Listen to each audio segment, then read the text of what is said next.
Switching gears, most of us relish a three-day weekend, but one local judge appears to be having more than her fair share of them, and she's been especially hard to find at work on Fridays.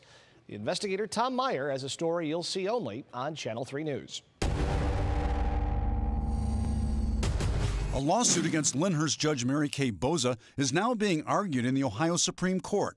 A Highland Heights taxpayer is demanding the release of the judge's work records, including vacation and sick leave. The public should know when they're working and what they're doing and what they're working on. In response to the lawsuit, the judge said she doesn't keep work records. Concerned citizens say the judge has already missed 42 days this year. Her car was not seen at the courthouse at various times on 25 Fridays. When we checked one Friday, she showed up for 3 hours in the afternoon.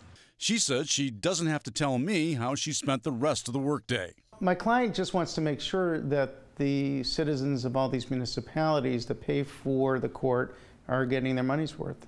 Records we checked show 3 magistrates handled many of the dockets on Fridays, and taxpayers shelled out $93 grand for visiting judges during Judge Bozza's current 6-year term.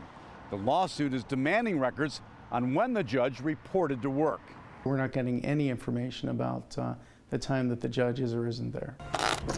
According to some records that were released, the judge spent thousands of dollars for conferences in Las Vegas,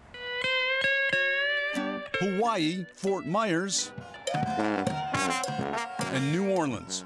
The judge released records showing hundreds of dollars spent monthly for her cell phone and iPad.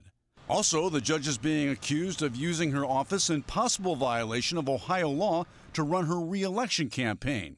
The words "experience matters" are clearly displayed on both the court's website and her campaign site.